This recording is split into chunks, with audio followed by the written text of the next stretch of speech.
श्री कृष्ण हरे मुरारी श्री कृष्ण हरे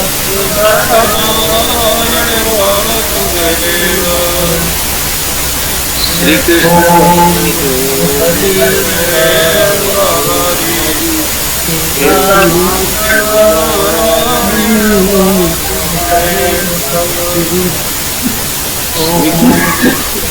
हरे मुरारी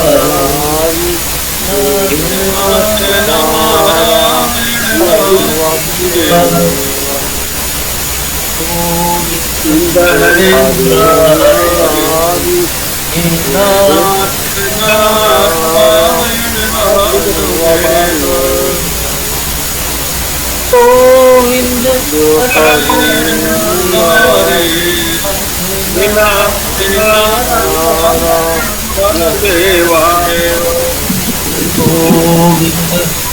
हरे मुरारी हरे हरे मुरारी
कर्तव्या की मन्वी शास्त्र विस्तरई या स्वयं पद्मनाभस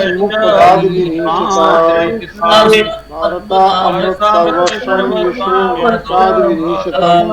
विनिशतम् मोदकं पीत्वा पुनर्जन्म न विद्यते वो उपनिषदो गावो दुर्गा गोपाल नंदना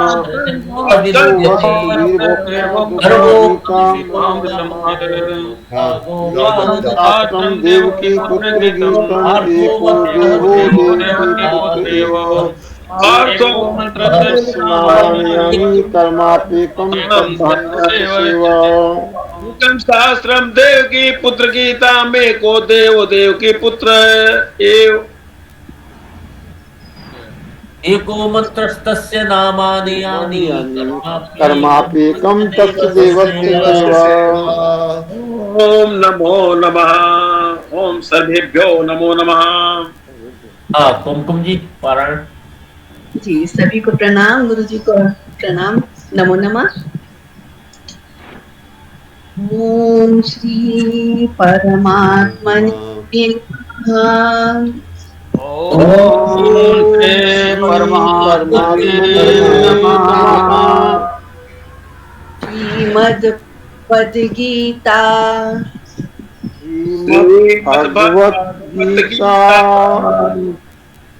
अथाष्टमोऽध्यायः।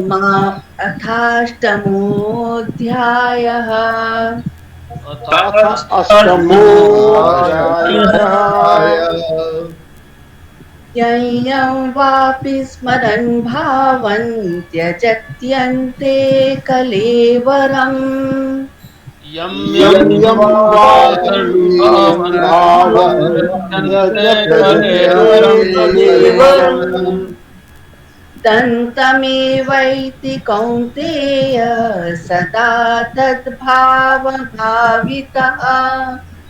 तमेवैति कौन्तेय सदा तद्भावभावितः तस्मात् सर्वेषु कालेषु मामनुस्मरयुध्य च सर्वेषु कालेषु मामनुस्मरयुध्य च मय्यर्पितमनो बुद्धिर्मामे वैश्यस्य संशयम्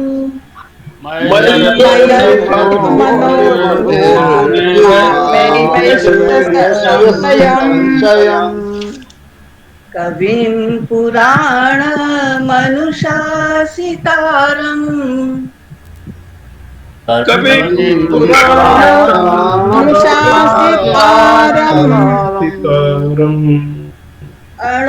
अणोरणीयां समनुस्मरेद्यः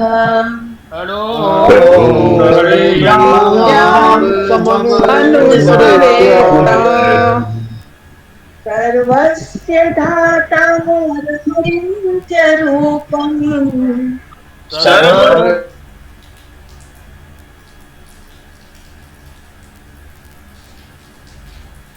वर्णं तमसः परस्तात्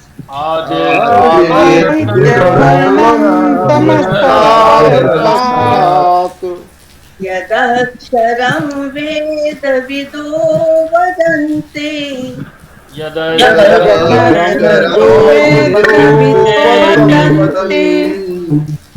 विशन्ति यद्यतयो विनीतरागाः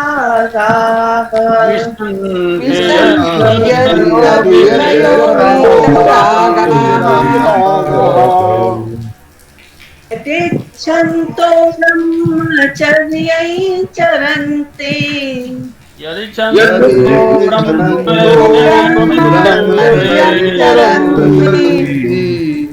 तत्ते पदं संग्रहेण प्रवक्ष्ये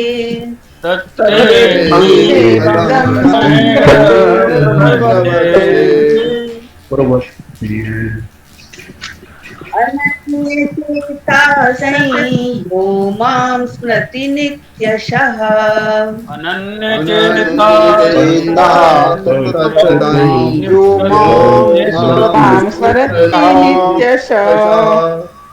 तस्याहं सुलभः पार्थ नित्ययुक्तस्य योगिनः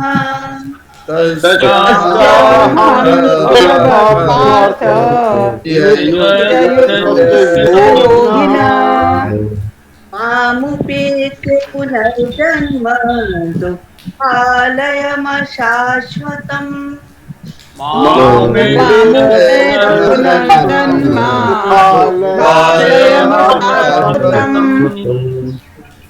नाप्नुवन्ति महात्मानः संसिद्धिं परमां गताः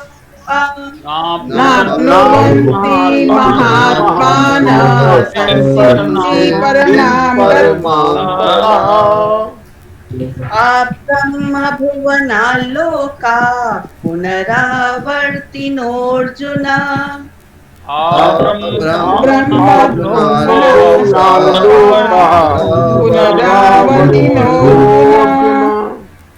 मामुपेत्य तु कौन्तेय पुनर्जन्म न विद्यते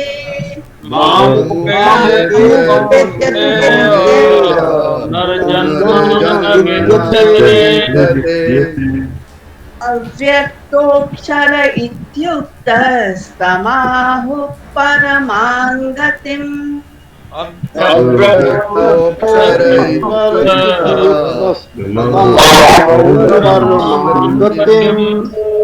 यं तत्क्षरं वर्तन्ते तद्धाम परमं मम यं प्राप्यते वर्तते तद्धाम परमं मम। पुरुषस्य परः पार्थ भक्त्या लभ्यस्त्वनन्यया।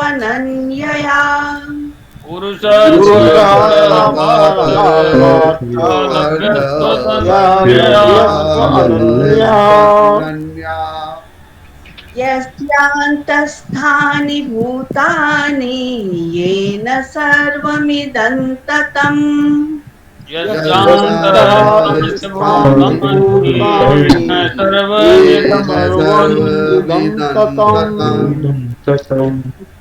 नैते स्मृति पार्थ जानन् योगी मुह्यति कश्चन।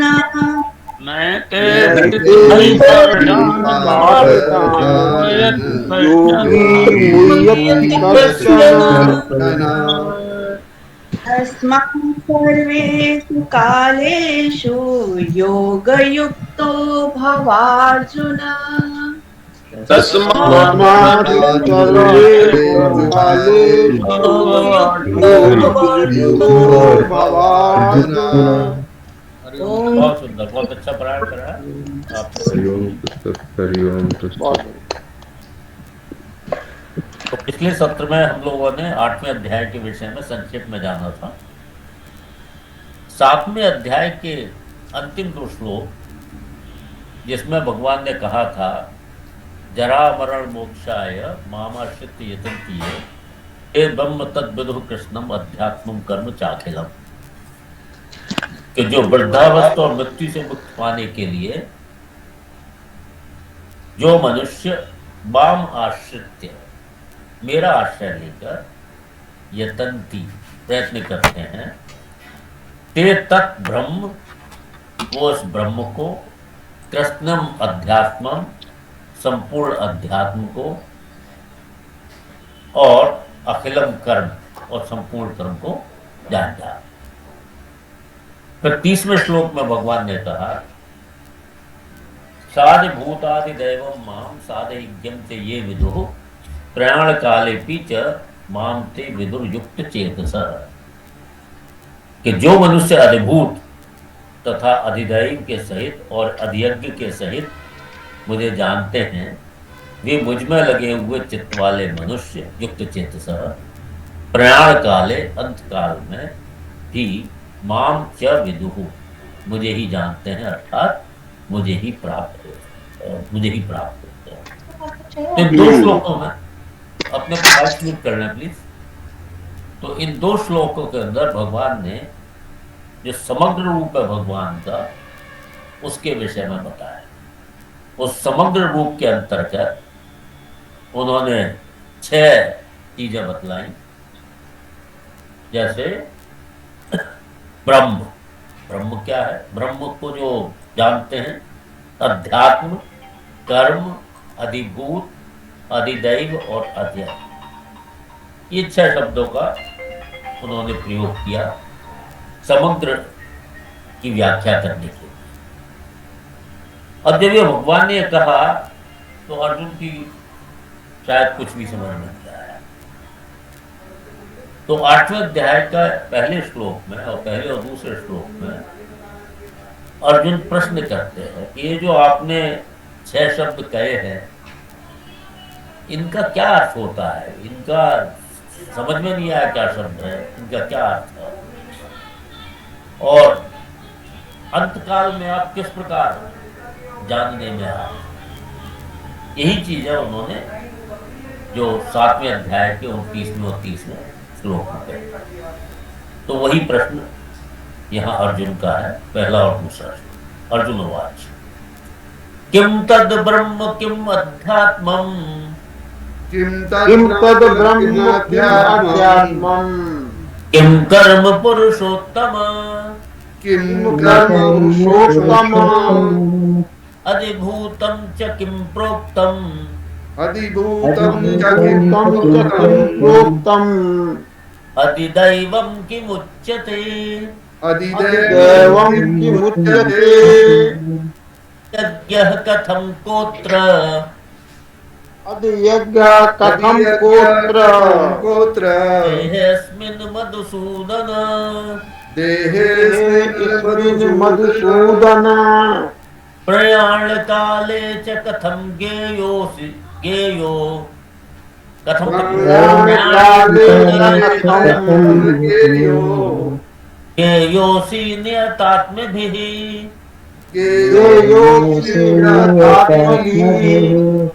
किं तत् ब्रह्म किम् अध्यात्मं किं कर्म पुरुषोत्तम किं तद् ब्रह्म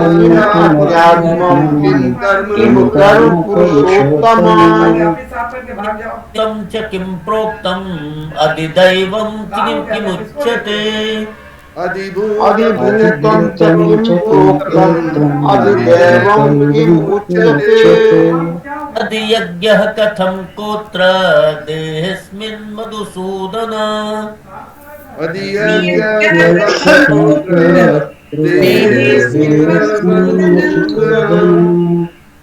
काले च कथं गेयोऽसि नियतात्मभिः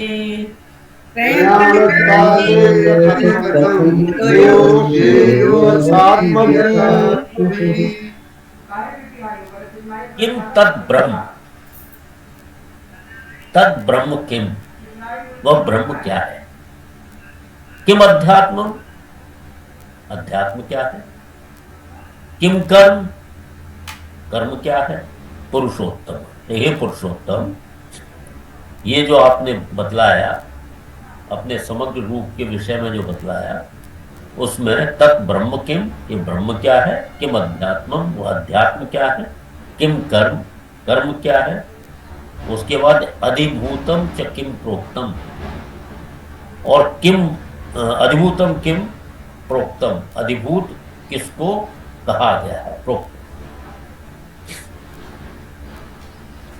अधिदैवम किम उच्यते और अधिदैव किम उच्यते किसको कहा गया है अधिभूत किसको कहा गया है और अधिदैव किसको कहा गया है अधियज्ञः कथम कह अत्र वो अत्र है ना वो विसर्ग संधि लगी हुई है विसर्ग और पूर्व संधि दोनों लगी हुई तो अत्र यहाँ अधियज्ञः कह अधियज्ञ कौन है और देहे अस्मिन च अस्मिन देहे इस देह में कथम कैसे है कि अधियज्ञ कौन है और इस देह में कैसे है मधुसूदन संबोधन है तो हे मधुसूदन ये यहाँ अत्र अधियज्ञ कह क्या अस्मिन देहे कथम कि यहाँ अधियज्ञ कौन है और इस देह में कैसे है नियतात्म भी मतलब वशीभूत अंतःकरण वाले मतलब निर्मल अंतःकरण वाले शुद्ध अंतःकरण वाले नियतात्म भी प्रयाण काल ऐसे मनुष्यों के द्वारा प्रयाण काले अंत काल में मृत्यु काल में कथम ज्ञेय कैसे जानने में आ गया तो 7 प्रश्न है अर्जुन के कि ब्रह्म क्या है अध्यात्म क्या है कर्म क्या है अधिभूत क्या है अधिदेव क्या है अधियज्ञ क्या है और इस देह में किस प्रकार से है और अंत काल में प्रयाण काले कथम ज्ञेय असी और अंत काल में आप कैसे जानने में आते तो हे पुरुषोत्तम ब्रह्म क्या है अर्थात ब्रह्म शब्द से क्या समझना चाहिए क्या तात्पर्य है आध्यात्म शब्द से आपका क्या अभिप्राय है कर्म शब्द से क्या भाव है इस तरह के उन्होंने 7 प्रश्न पूछे किम तद ब्रह्म किम अध्यात्मम किम कर्म पुरुषोत्तम किं तद् ब्रह्म किं अध्यात्मं किं कर्म पुरुषोत्तम अधिभूतं च किं प्रोक्तम अधिदैवं किमुच्यते अधिभूतं च किं प्रोक्तम अधिदैवं किमुच्यते यज्ञः कथं कोत्र देहेऽस्मिन् मधुसूदन अधियज्ञः कथं कोत्र देहेऽस्मिन् मधुसूदन प्रयाण काले च कथम गेयोऽसि नियतात्मभिः। प्रयाणकाले च कथं गेयोऽसि नियतात्मभिः। काम के साथ प्रश्न उन्होंने पूछे। अब भगवान ने 2 श्लोकों में इनका उत्तर दिया है। श्री भगवान वाच अक्षरम ब्रह्म परमम अक्षरं ब्रह्म परमं स्वभावोऽध्यात्म उच्यते। उच्यते। भूत भावोद्भकरो भूत भावोद्भकरो भावोद्भव करो विसर्गः कर्म संगितः। अक्षरं ब्रह्म परमं स्वभावोऽध्यात्म उच्यते। अक्षरं ब्रह्म परमं स्वभावो अध्यात्म उच्यते। भूत भावोत्करो विसर्गः कर्म संगितः।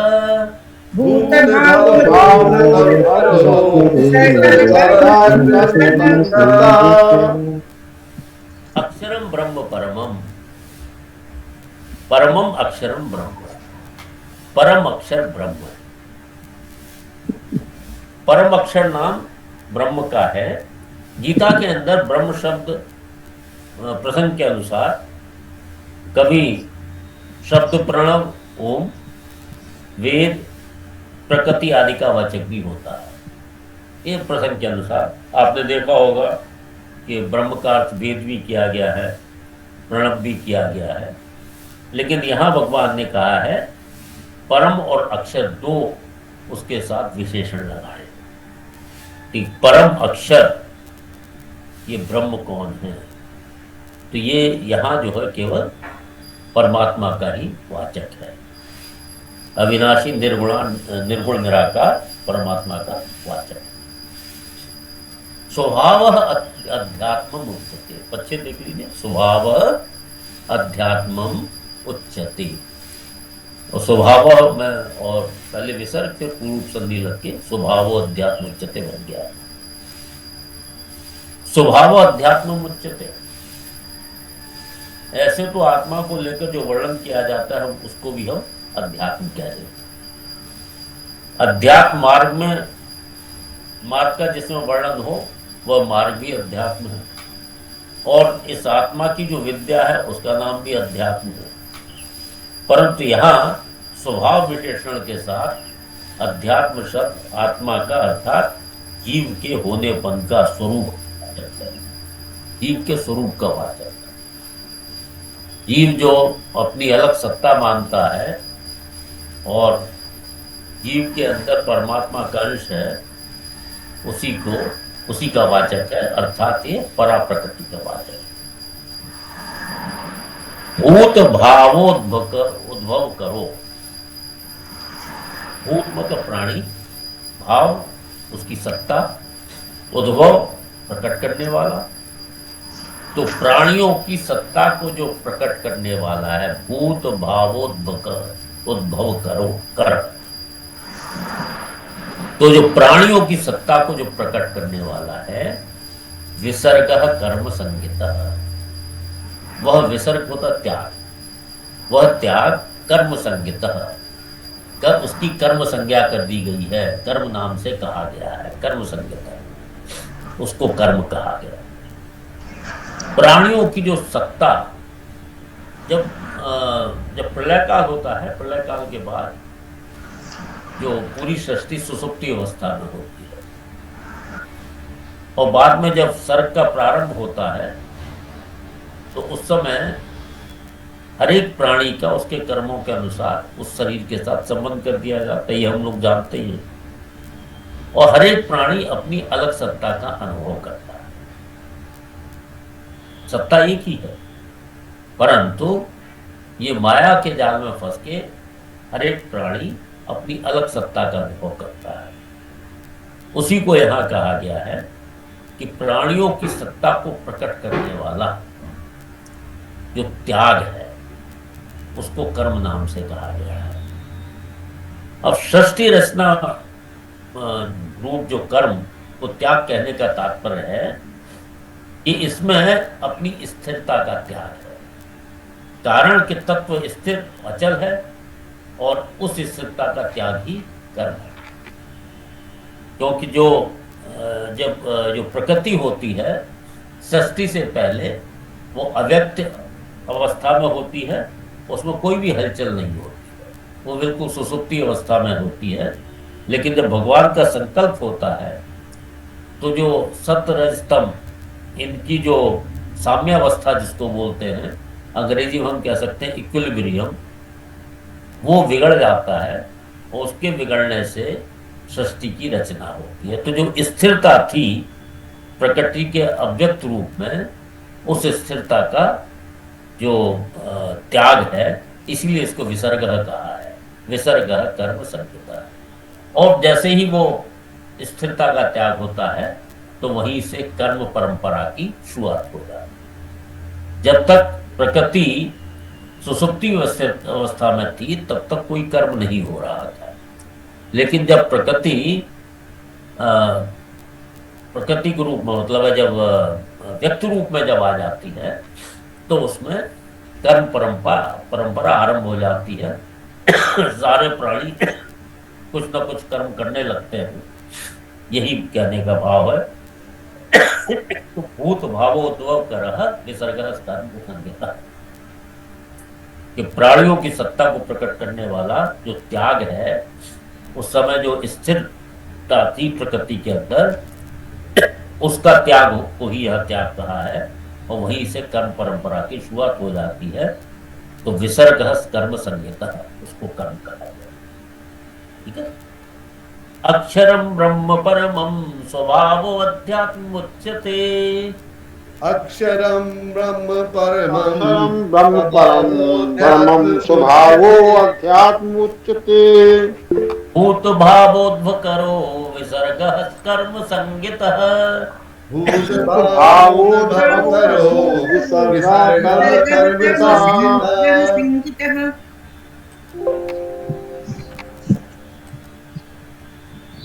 तो इस श्लोक में भगवान ने 3 प्रश्नों का उत्तर दे दिया कि ब्रह्म क्या है, वो परमात्मा है।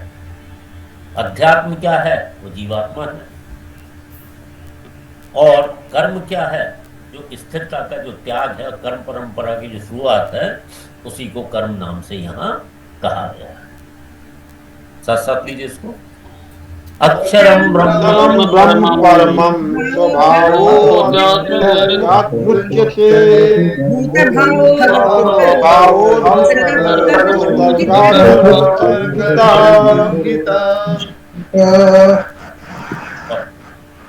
अब अगले जो 3 प्रश्न हैं उसका उस अगले श्लोक के अंदर भगवान ने महोदय अधिभूतम क्षरो भावो, इसके बाद अधिभूतं क्षरो भावः पश्चादि वै दैवतम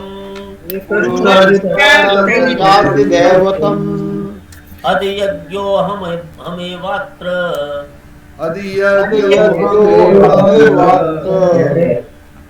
देह भृतांवर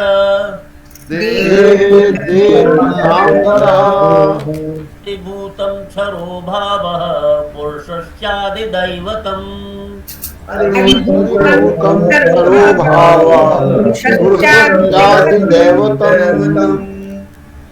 यो हमेवात्र देह भृतांवर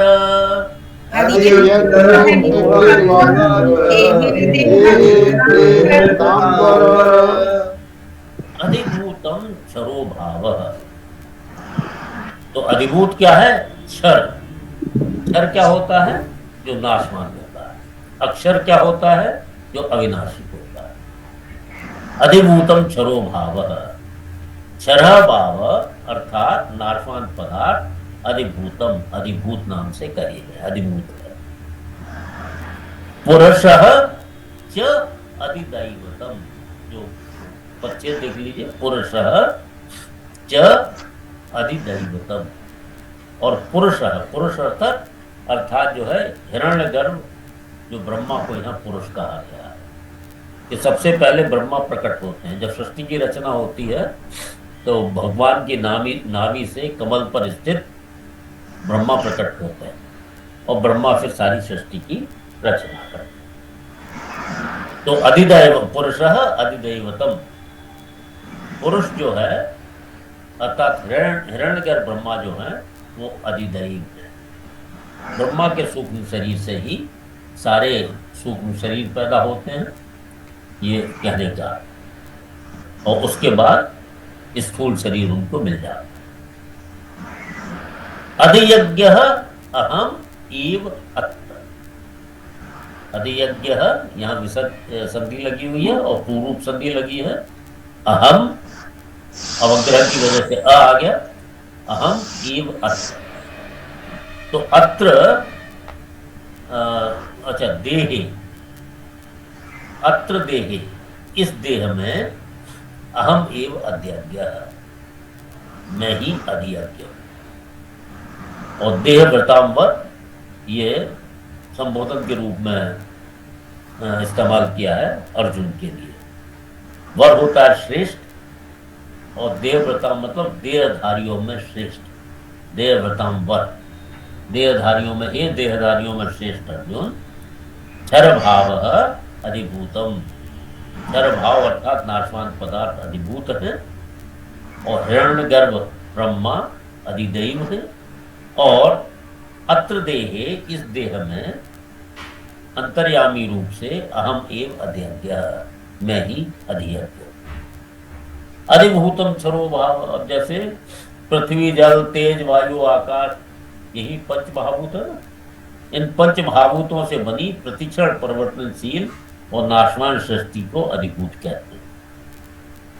पुरुषश्चादिदैवतम, और अधिदैवत अधिदेव पद आदि पुरुष हिरण्यगर्भ ब्रह्मा का वाचक है। महासर्ग के आदि में भगवान के संकल्प से सबसे पहले ब्रह्मा जी प्रकट होते हैं और फिर वे ही सर्ग के आदि में सब सृष्टि की रचना करते हैं। तो अधिदेव कौन हो गए? ब्रह्मा जी हो गए।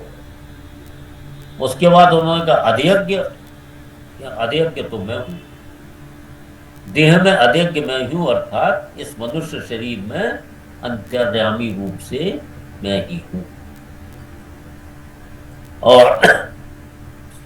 इस प्रकार से भगवान ने बतलाया। यहाँ 3 प्रश्नों का उत्तर दे दिया कि अधिभूत क्या है, अधिदैव क्या है और अधियज्ञ क्या है, और वो देह में किस प्रकार से। उन्होंने कहा इस देह में, वो प्रश्न यही था ना कि आप इस देह में कैसे हैं, अधियज्ञ देह में कैसे हैं, उसी प्रश्न का उत्तर यहाँ किया गया।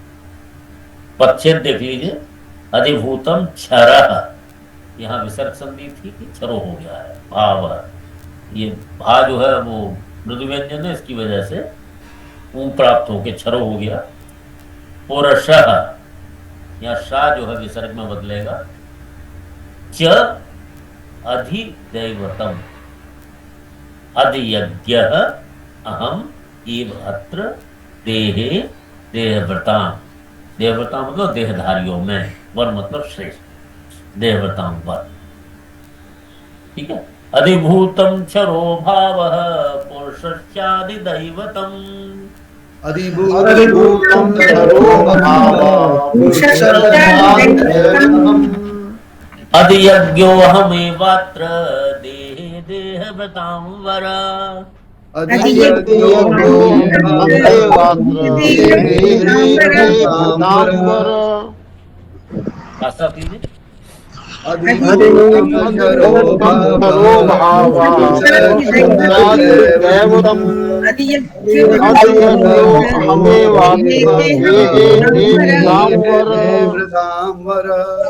अब यहाँ जो 6 जो शब्द हैं जिनकी व्याख्या की गई इन 2 श्लोकों में, उसमें ब्रह्म निर्गुण निराकार रूप से कह दिया गया है, और उसी को यज्ञ जो है वो सगुण रूप में कह दिया। अध्यात्म ये निर्गुण निराकार जीव को कह दिया गया है, और अधिदैव ये सगुण साकार रूप को कह दिया गया है। कर्म निर्गुण निराकार, अधिभूत ये साकार सगुण साकार अधिभूत। कर्म मतलब क्रिया रूप है और अधिभूत जो है पदार्थ रूप है। इस प्रकार से ये 6 चीजों का भगवान ने वर्णन किया है। हाँ विश्वनाथ जी, आप क्या पूछना चाहते हैं? जी जी सर। सर मैं ये जानना चाहता हूँ, हम लोगों ने जो पढ़ा है कर्म अकर्म वगैरह जो पढ़ा है, हाँ, तो उस कर्म में और यहाँ पे जो कर्म एक्सप्लेन किया जा रहा है, दोनों में फर्क है क्या? कर्म देखिए ऐसा है कि कर्म तो वही है, उसमें कोई फर्क नहीं है, लेकिन जो सृष्टि के आरंभ में जो निर्लिप्तता पूर्वक जो कर्म किया जाता है, भगवान सृष्टि की रचना के रूप में जो करते हैं, उस कर्म के बारे में कहा गया है। तब उस समय जब कर्म करते हैं तो क्या होता है, प्राणियों के अलग अलग भाव, प्राणियों की अलग अलग सत्ता उत्पन्न हो जाती है, उसी को यहाँ कहा है भूत भाव उद्भव कर्म। उससे पहले प्राणियों की अलग सत्ता नहीं थी। जो भी था, जब महाप्रलय, जब प्रलय हुई तो उस समय सारे प्राणी ब्रह्मा जी में लीन हो जाते, तो उस समय सारी प्रकृति जो है वो अव्यक्त अवस्था में और अक्रिय अवस्था में रहती। तो उन्होंने कहा कि भूत भाव उद्भव कर विसर्ग। अब कर्म परंपरा कब से चालू होती है? जब सृष्टि की रचना हो जाती है और जब भगवान उनके जो संचित कर्मों के अनुसार, प्रारब्ध के अनुसार भगवान हर एक प्राणी का उसका शरीर से संबंध करा देते हैं और ये सारा काम निर्लिप्तता पूर्वक करते हैं, उसी को यहाँ कर्म कहा गया, कर्म संहिता, कर्म नाम से कहा गया। कर्म वही है, कर्म अकर्म विकर्म, उसकी जो परिभाषा में कोई परिवर्तन नहीं है, लेकिन इस जो प्रसंग के अंदर जो प्राणियों की अलग सत्ता को प्रकट करने को यहाँ कर्म कहा गया। ठीक है सर। दूसरा एक और क्वेश्चन है कि अध्यात्म को और अधिभूत को, दोनों को जरा अलग अलग वो मेरे को बताइए, मैं कंफ्यूज हो रहा हूँ। अधिभूत आप समझ लीजिए शरीर और संसार जी। अध्यात्म समझ लीजिए जीवात्मा। अच्छा, ठीक है। जी, तो जी। अधिभूत जो है वो नाशवान, क्या है, नाशवान शरीर भी है, संसार की जो भी चीजें आपको दिखाई दे रहे हैं वो अधिभूत के अंतर्गत है। जी। और अध्यात्म के अंतर्गत वो जीवात्मा जीवात्मा आ जाता है। ठीक है। सर ऐसा लगता है जो एक मिनट सर, एक क्वेश्चन और ये हिरण्यगर्भ जो बोलते हैं, जरा उसको एक्सप्लेन करिए, क्या हो हिरण्यगर्भ? क्या चीज नहीं समझ नहीं पाए? हाँ समझ नहीं पाए। हिरण्यगर्भ जो है, नहीं क्या बोल रहे? हिरण्यगर्भ जो बोलते हैं, हिरण्यगर्भ। अच्छा, ब्रह्मा को बोला जाता है, हिरण्यगर्भ का बोलने का क्या तात्पर्य मैं समझ नहीं पाता हूँ। हिरण्यगर्भ जो है वो ऐसा माना जाता है कि सृष्टि की जब रचना हुई, हिरण्य होता सोना, तो सोने का अंडा, इसकी एक अलग से एक कथा आती है कि ब्रह्मा जी जो है वो सोने के अंडे के रूप में प्रकट हुए, वहां से सृष्टि की रचना हुई, ऐसा भी लिखा हुआ मिलता है शास्त्रों में। तो हिरण्यगर्भ मतलब ब्रह्मा जी के लिए होता है, कहा जाता है, और हिरण्य का अर्थ होता है सोना, और सोने के अंडे के लिए यहाँ कहा गया है कि हिरण्यगर्भ। Thank you. जी हाँ डॉक्टर साहब, आप कुछ कहना चाह रहे हैं? हाँ सर, इसमें जो जीव है और आत्मा तो उन्होंने अध्यक्ष बोल दिया आत्मा को, तो क्योंकि अंतर्यामी जो वासुदेव हैं वो आत्मा में है, आत्मा ही है वो। और जीव को अलग, जीव की जो सत्ता है वो उन्होंने जीव की सत्ता को बोल दिया है कि आप अध्यात्म है। जी जी ठीक है ना सर? हाँ ठीक है। जो जीवात्मा अध्यात्म है, और सर हम जीवात्मा, तो जीव अलग है, आत्मा अलग है, उसको जीवात्मा क्यों बोले? क्या प्रश्न है? देखिए, जीव के एक तरफ संसार होता है, एक तरफ परमात्मा होता है, मतलब जीव नहीं, आत्मा के। आप ऐसा समझो, आत्मा एक जेनरिक शब्द है, और आत्मा जब संसार के सम्मुख होता है, जब वो संसार से अपना संबंध मान लेता है तो वो जीवात्मा कहलाता है। वही आत्मा जब परमात्मा के सम्मुख होता है, परमात्मा से अपना संबंध मान लेता है, तो परमात्मा कहलाता है। तो इसीलिए भगवान कहते हैं मवे मानसो जीव लोके जीव भूतः सनातन।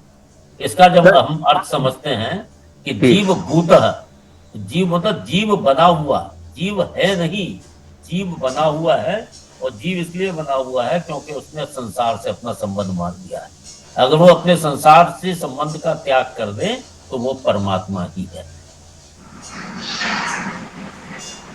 जो सब शरीर में देखता है सब कुछ होते हुए, जब आप योग में बैठते हैं, वो तो हाँ। जीव है। और जब वो आत्मा के साथ अपना संबंध बनाता है तो वो जीव आत्मा बनता है। पहले तो वो जीव की तरह देखता रहता है क्या हो रहा जीव है। जीव से जब आपका अपने जीव जब अपने स्वरूप को देखता है, जब उसका स्वरूप उसमें आत्मा में मर्ज हो जाता है, तब वो जीवात्मा बनता है। अब वो आत्मा ऐसा नहीं। अलग है और जीव अलग है, ऐसा लगता है। नहीं, ऐसा नहीं। उसी आत्मा को जब वो शरीर और संसार से संबंध मान लेता है, उसी को हम जीवात्मा बोलते हैं। और जब वो परमात्मा, जब वो परम से संबंध मान लेता है तो उसको परमात्मा बोलते हैं। आत्मा वही है, संसार से संबंध माना तो जीवात्मा हो गई, और जब परम से संबंध माना तो परमात्मा हो। आप ऐसे समझो, ठीक है जी। तो इस तरह यहाँ तक भगवान ने 6 प्रश्नों का उत्तर। हेलो जी सब, मेरा भी एक प्रश्न है कि ये जो भूतम के और दैवम यज्ञ के साथ अधि शब्द आया है, इसका क्या भाव है? ये अधि लगाने से क्या तो ये मतलब जो है? इसमें थोड़ा व्याकरण में जाते हैं, संक्षिप्त में बता देते हैं। अधि जो है ये अव्ययी भाव जब समास बनते हैं, आप तो अच्छी तरह जानते हैं। अव्ययी भाव जब समास बनते हैं, जैसे अधि हरि, अधि मतलब हरऊ इति, इस तरह से उसका विग्रह वाक्य बनता है। इसी तरह से अधि यज्ञ, अधि यज्ञ मतलब यज्ञ इति, है ना, यज्ञ में। अव्ययी भाव समास के हिसाब से अधि का शब्द जो है वो सप्तमी विभक्ति करके और इति करके हम विग्रह वाक्य बनाते हैं, है ना। तो अधि यज्ञ है मतलब यज्ञ इति। अब आपने पहले तीसरे अध्याय में पढ़ा है, आपने तीसरे अध्याय में पढ़ा, तस्मात् सर्वगतम ब्रह्म यज्ञ नित्य प्रतिष्ठितम, इस तरह का एक श्लोक आया है। एक डॉक्टर साहब का भी एक प्रश्न था कि यहाँ जो स्वामी जी की टीका के अंदर उन्होंने सत्वगुण प्रधान कह दिया अधि यज्ञ को। तो इसका डायरेक्ट उत्तर देना तो थोड़ा कठिन है, लेकिन इसका उत्तर थोड़ा सा घुमा के दिया जा सकता है कि अधि यज्ञ मतलब यज्ञ इति। तो यज्ञ रूपी क्रिया जो है निष्काम भाव से, यज्ञ क्या है, निष्काम भाव से कर्तव्य कर्मों का निर्वहन ही यज्ञ है, ये भी हम जानते हैं। तो निष्काम भाव से यज्ञों का जो कर्मों का निर्वहन है, इसीलिए वहां उसको सत्वगुण प्रधान कह दिया गया है। क्योंकि अधि यज्ञ का जो व्याकरण की दृष्टि से यज्ञ इति ये विग्रह वाक्य बनेगा अव्ययी भाव समास लगाकर, ठीक है। तो इसीलिए ये जो अधि है, अधिभूतम अधिदैवम, ये व्याकरण की दृष्टि से तो वही है कि जैसे अधिभूतम भूतेषु इति, अधिदैवम दैवतम, दैवतम दैवतम मतलब है इसके जो सप्तमी जो हम बनाएंगे, और उस तरह से देवेषु इति, इस तरह से ये इसका भाव प्रकट होता है। लेकिन इसका जो सीधा अगर आप अर्थ पूछना चाह रहे हैं कि अधिदैवम हमने ब्रह्मा जी को क्यों बोल दिया, तो उसका केवल ये एक ही उत्तर है, क्योंकि ब्रह्मा जी सृष्टि की रचना करते हैं, तो वो देवताओं के भी देवता आप कह सकते हैं। तो इसलिए उनको रजोगुण प्रधान भी कह दिया है, क्योंकि रजोगुण प्रधान के अंदर ही क्रियाशीलता सबसे ज्यादा होती है, तो इसलिए उनको ब्रह्मा जी के रूप में कह दिया गया।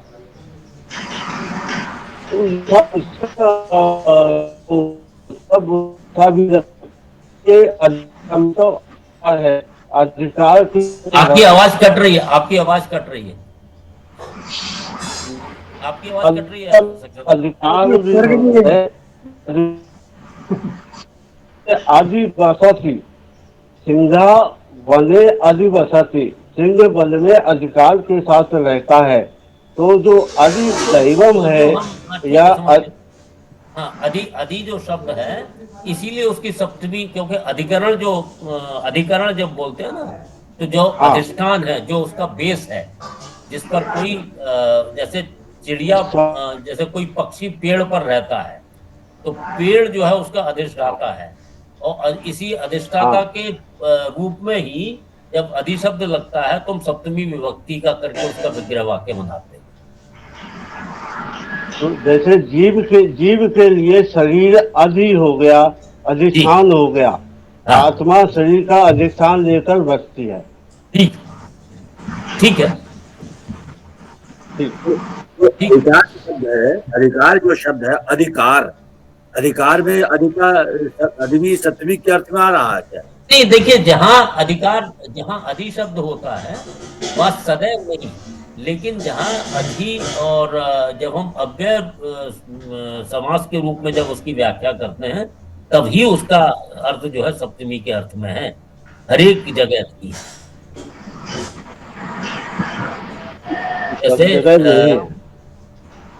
जैसे अधिभूत, अधिदैव, अधिहरि, जब इस तरह के हम समासिक पद बनाते हैं, अव्ययीभाव समास का जहाँ इस्तेमाल होता है, वहां अधि का शब्द जो है सप्तमी विभक्ति से लिया जाता है। ठीक है। हाँ, जैसे हरि हरि हरि में या हरि पर। हरि में, हरि पर। जो पढ़ा था वो था हरि में, बताया था अव्ययी भाव में, ये हरि में। हाँ, तो हरि में मतलब है, इसीलिए हरऊ इति, इस तरह से उसको विग्रह करते। हाँ, विग्रह तो यही था, इसी तरह से। चलिए, बहुत अच्छा, आगे बढ़े। तो यहाँ तक 6 प्रश्नों का उत्तर हो गया। प्लीज सर, ये वाला पॉइंट थोड़ा सा क्लियर कर दीजिए सर। क्या चीज? ये जैसे अध्यात्म को तो बताया है जीवात्मा, आत्मा, आत्मा जो कि संसार की ओर उन्मुख है, संसार से जिसने तादात्म्य कर लिया है, और अधियज्ञ में बताया भगवान ने अपना स्वयं का रूप, यानी आत्मा जो परमात्मा से की ओर सम्मुख है। तो ये दोनों एक साथ रहते हैं सर शरीर में? हाँ, ये एक्चुअली एक साथ ही कहे जाते हैं कि शरीर रूपी वृक्ष का आश्रय लेकर परमात्मा और जीवात्मा एक साथ रहते हैं। जीवात्मा जो है स्वाद सहित उस फल का स्वाद लेकर जो है वो उसको खाता है, और परमात्मा केवल देखता है, दृष्टा भाव से रहता है। इस तरह का एक बहुत अच्छा श्लोक है। पूरा श्लोक तो मुझे याद नहीं है। वो वाला जो श्लोक है, और वो शरीर का आधार लेके कहते हैं कि वो दोनों शरीर का आधार लेकर रहते हैं। इसीलिए अधि आया। ठीक, कुछ और कह रहे हैं सक्सेना साहब? नहीं, यही कह रहा सर, धन्यवाद। चलिए आगे बढ़ते हैं। अब 7वें प्रश्न का उत्तर अभी बाकी रह गया था। 6 प्रश्न का तो दे दिया कि भी ब्रह्म क्या है, कर्म क्या है, अधिदैव क्या है, अधियज्ञ क्या है, अधिभूत क्या है। अब 7वें प्रश्न का उत्तर रह गया कि अंत काल में आप किस प्रकार से जानने में आते हैं। तो वो 5वें जो श्लोक है उसके अंदर भगवान ने उत्तर दिया है। सर एक थोड़ा सा पॉइंट आप क्लियर कर दीजिएगा सर। सर इसका अर्थ ये हुआ कि जो परमात्मा अंश आत्मा है जिसने संसार से तादात्म्य कर लिया है, जीवात्मा, वो भिन्न है सर परमात्मा से? नहीं, वो अंश, क्योंकि वो परमात्मा का ही अंश है, इसलिए परमात्मा से भिन्न नहीं है, लेकिन वो अपने को भिन्न मानता है क्योंकि उसने संसार के साथ तादात्म्य कर दिया है। तो देखो इस चीज को, आप तो संस्कृत बहुत अच्छी तरह पकड़ है आपकी, आप इसको समझिए जीव भूतः।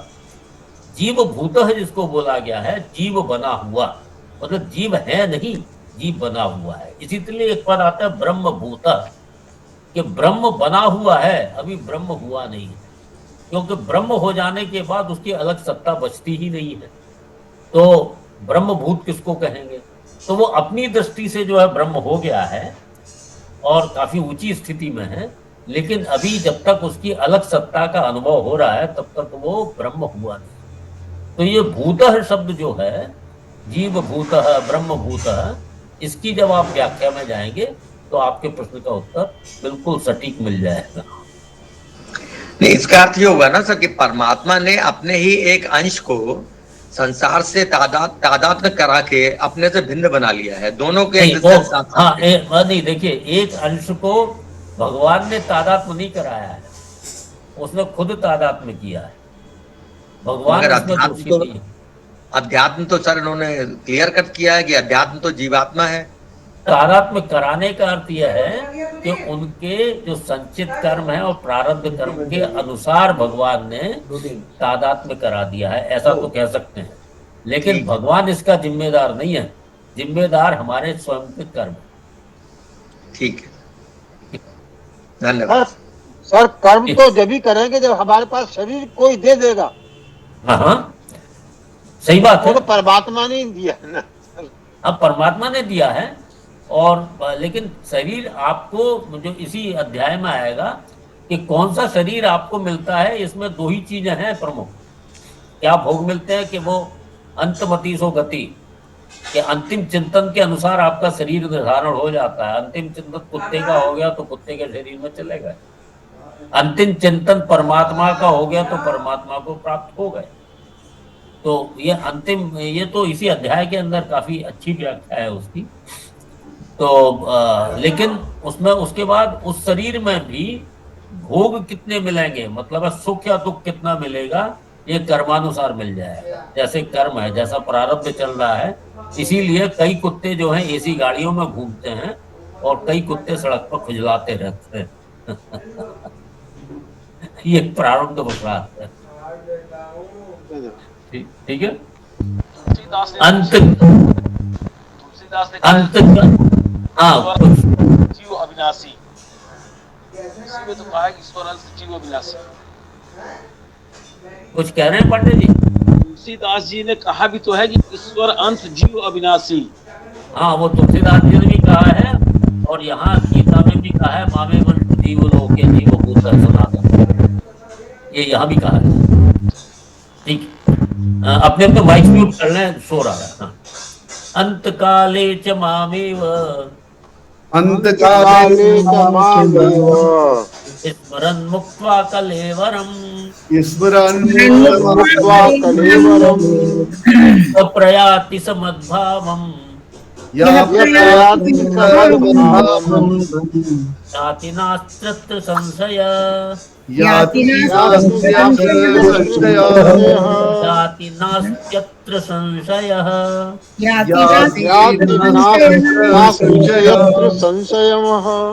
अंतकाले च मामेव स्मरन् मुक्त्वा कलेवरम्,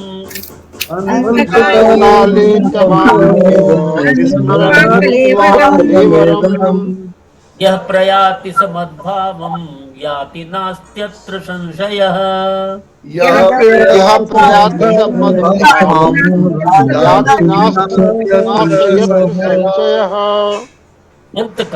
अंतकाल में च भी माम एव स्मरन् मुक्त्वा कलेवरम मुक्त्वा, माम एव स्मरन् मुक्त्वा कलेवरम मतलब शरीर। तो अंतकाले च माम स्मरन् कलेवरम मुक्त्वा, अंतकाल में भी मेरा स्मरण करते हुए कलेवरम मुक्त्वा शरीर छोड़कर प्रयाति जाता है।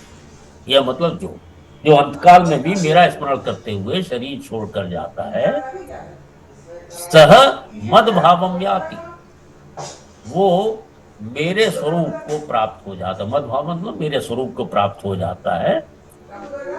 अत्र संशय नास्ति, इसमें कोई संशय की बात नहीं है, निसंदेह वो मेरे ही स्वरूप को प्राप्त होता है। ये करने का भाव।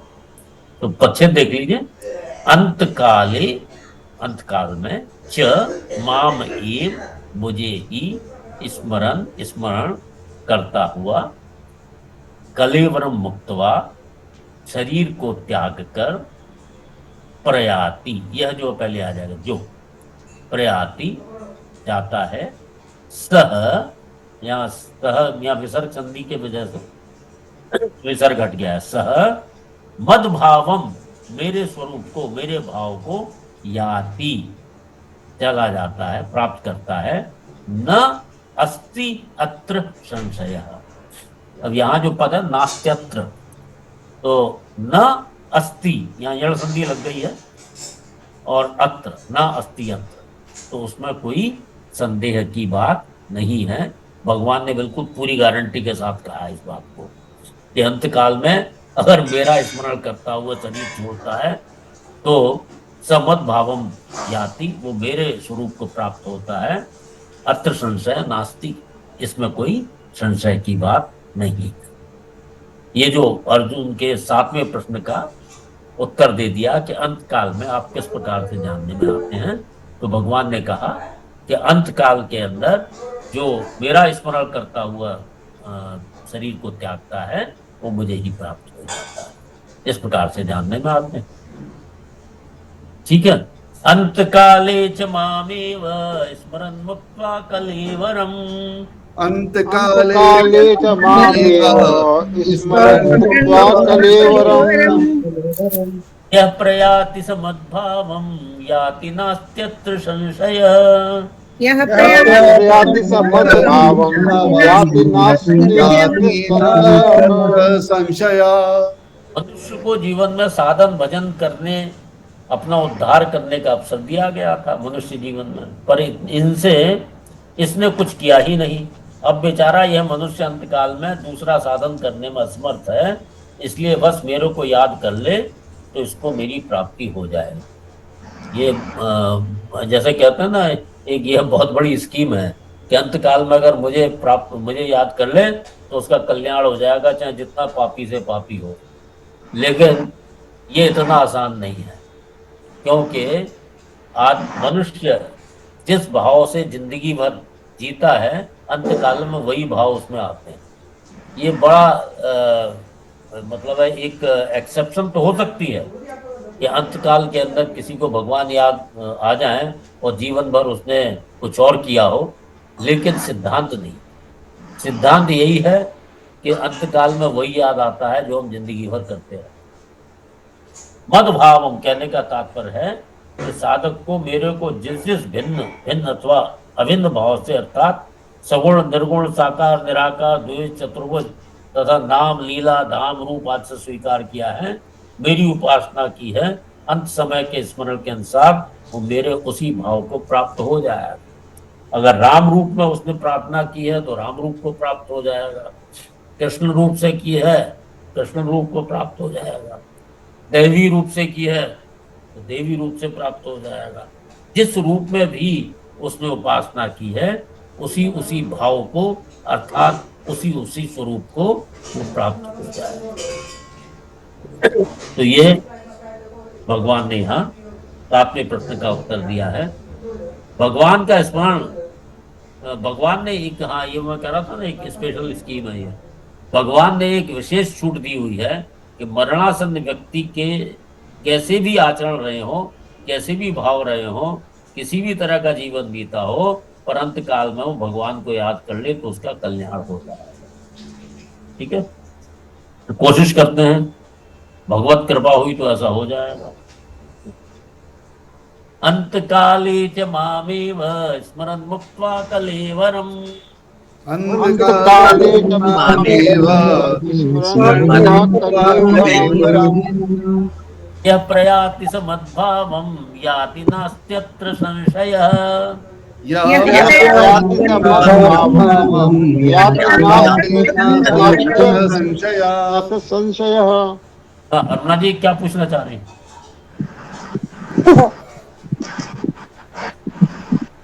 अरुणा जी आपने हाथ उठाया हुआ है या उठ गया है गलती से? चलिए, आप म्यूट हैं अरुणा जी, आप म्यूट हैं। जी हाँ जी, मैं बोल रही हूँ, नहीं सुनाई दे रहा? अब सुनाई दे रहा है, आप अनम्यूट होने के बाद। अच्छा ठीक है। मेरा संशय अभी भी उसी शब्द मदभावम में है कि मेरे उस रूप को प्राप्त करेगा जिस रूप में मैंने उसको सारी जिंदगी या जिस स्वरूप याद करते हुए मैं जी, तो वो स्वरूप जो है वो उसके असली स्वरूप से भिन्न है, ऐसा हम माने? नहीं, वो ऐसा कहने का मतलब है कि कोई निर्गुण निराकार की उपासना करता है, कोई सगुण साकार की उपासना करता है, सगुण साकार में कोई राम के रूप में उनको की उपासना करता है, कोई कृष्ण के रूप में उपासना करता है। तो जिस भाव से आपने ईश्वर की उपासना की है उसी भाव में आप उसी स्वरूप, वही स्वरूप आपको प्राप्त हो जाएगा, ये कहने का भाव। कुछ और पूछना चाह रही है? यही था प्रश्न आपका? हाँ, नहीं मतलब अभी भी कि वो स्वरूप उनके मूल स्वरूप से अलग ही होगा, ऐसा माने? मूल स्वरूप क्या है भगवान का? मूल स्वरूप तो निर्गुण निराकार स्वरूप ब्रह्म। ऐसा नहीं है, मूल स्वरूप हम निर्गुण निराकार को मूल स्वरूप नहीं मानते हैं। निर्गुण निराकार जिस प्रकार से स्वरूप है, सगुण साकार भी उसी प्रकार से स्वरूप है और सगुण निराकार भी उसी प्रकार से स्वरूप है। इसमें हम मूल स्वरूप निर्गुण निराकार को नहीं कह सकते हैं, बल्कि स्वामी जी ने अपनी व्याख्या में कहा है कि समग्र रूप जो है सगुण साकार ही हो सकता है, क्योंकि सगुण साकार के अंदर तो निर्गुण निराकार आ सकता है, लेकिन निर्गुण निराकार के अंतर्गत सगुण साकार नहीं आ सकता। तो इसलिए हम ये नहीं कह सकते कि मूल स्वरूप निर्गुण निराकार है। आप जिस रूप में आप ईश्वर की उपासना करते हैं उस वही स्वरूप आपको प्राप्त हो जाएगा, उसी रूप से आप ईश्वर को प्राप्त कर लेंगे।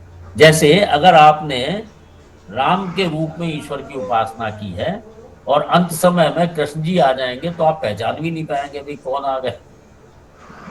तो इसलिए जिस रूप में आपने ईश्वर की उपासना की है उसी स्वरूप को आप प्राप्त हो जाएगा, उसी ईश्वर के उसी रूप को आप प्राप्त हो जाएंगे, ऐसा समझिए। ठीक है, तो चलिए अभी आज समय हो गया है, इसको एक बार साथ साथ लीजिए, यही समापन करें। अंत काले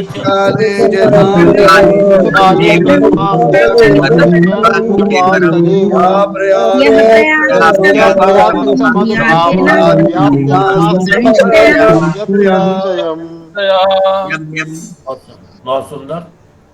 तो आज यहीं तक, कोई प्रश्न हो तो कर लीजिए एक आध मिनट में, वरना हम यहीं। आचार्य जी कुछ कहने की अनुमति। ये जो भगवान ने 5वें और 6ठे 7वें श्लोक में कहा है, तो जब अल्टीमेटली करना यही चाहिए तो अर्लियर द बेटर। जी बिल्कुल बिल्कुल, जब जाओगे तब सवेरा। पढ़ने पढ़ाने से क्या फायदा? जी पढ़ने पढ़ाने से क्या फायदा है सर? पढ़ने पढ़ाने से केवल इतना ही फायदा है कि याद करते रहोगे बस। नहीं, पढ़ने पढ़ाने से फायदा यही है कि ये बात याद करते रहोगे, अभ्यास रहेगी, अभ्यास। अभ्यास नहीं होगा तो अंत समय में नाम भी नहीं आएगा राम का। निश्चित है। जतन जतन कराई अंतकाल मुखावत नहीं। अनुमति चाहता आपकी आज्ञा चाहता हूँ जरा। हम आप बोलिए। ने भी कहा जी, बोलिए सर। ये कह रहा हूँ कि वैसे राम की मुखावत नहीं, 30वें श्लोक में जो ऐसे नहीं चलेगा, ऐसे नहीं चलेगा। साथ साथ मत बोलिए, बीके गुप्ता जी बोलेंगे, बाकी सब अपने बाइक म्यूट करना। 30वें श्लोक में जो कहा है, भूत भावोद्भव कर विसर्गा कर्म संहिता, तो ये उन्होंने कहा है जैसे भूतों के भाव को उत्पन्न करने वाला जो त्याग है, तो यहाँ त्याग को कर्म कहा है। तो ये भगवान ने जो एक से एक संकल्प लिया तो मैं एक से अनेक हो जाऊं, तो उस समय उन्होंने कुछ त्याग किया अपने से। एक थे, एक से अनेक हुए, तो जो त्याग हुआ है उसको कर्म कहा है। यानी जो त्याग है वो कर्म है, जो चीज ग्रहण करना है वो भोग है, और त्याग करना है वो कर्म है। भगवान ने त्याग किया वो निष्काम भाव से किया, इसलिए और लेकिन जो जीव जो करता है, जीवात्मा जो करता है, मनुष्य जो करता है, वो भोग हो जाता है। क्यों? वो बंधनकारी हो जाता है, क्योंकि उसमें उसका स्वार्थ रहता है। भगवान ने जो कर्म किया है कि मैं एक से अनेक हो जाऊं और फिर उत्पत्ति हो गई, तो जो उनका जो त्याग है, तब वो कर्म है, वो निष्काम कर्म है। तो तभी से कर्म की परंपरा चल पड़ी है। हमारा तो हम शरीर पैदा करते जो हम मतलब जो हमारा जन्म हुआ है वो कर्म नहीं है, वो भोग है, उसमें कोई त्याग नहीं है। जैसे हम मार्केट में जाते हैं, हम 1000 रुपये लेके गए, हमने वहां से कुछ खरीदा तो वो कर्म बना, कुछ हमने उसमें से खर्च किया, यानी उत्पत्ति होती है उसमें। जो चीज थी कुछ हमने खरीदा तो एक नई चीज आई सामने, तो वो कर्म है। लेकिन अगर हम मान लो 1000 रुपये बाजार में लेके गए और वापस ले आए, ऐसे ही कुछ खरीदा ही नहीं, तो वो कर्म नहीं हुआ। तो इस तरह से कर्म की परंपरा जो चली है तो वो भगवान के यहाँ से ही शुरू हुई है।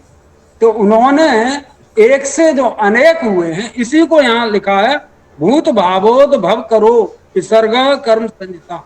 तो जो विसर्ग है, जो भगवान ने जो त्याग किया है, तो वो उसको कर्म कहा गया। तो उसी समय से ये कर्म की परंपरा चली है। चलिए ठीक है। हाँ, शांति पाठ। शांति पाठ। सर्वे भवन्तु सुखिनः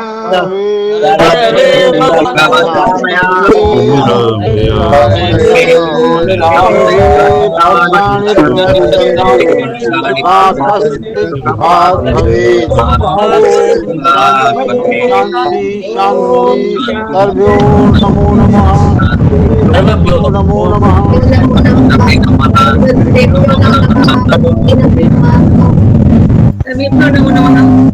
बहुत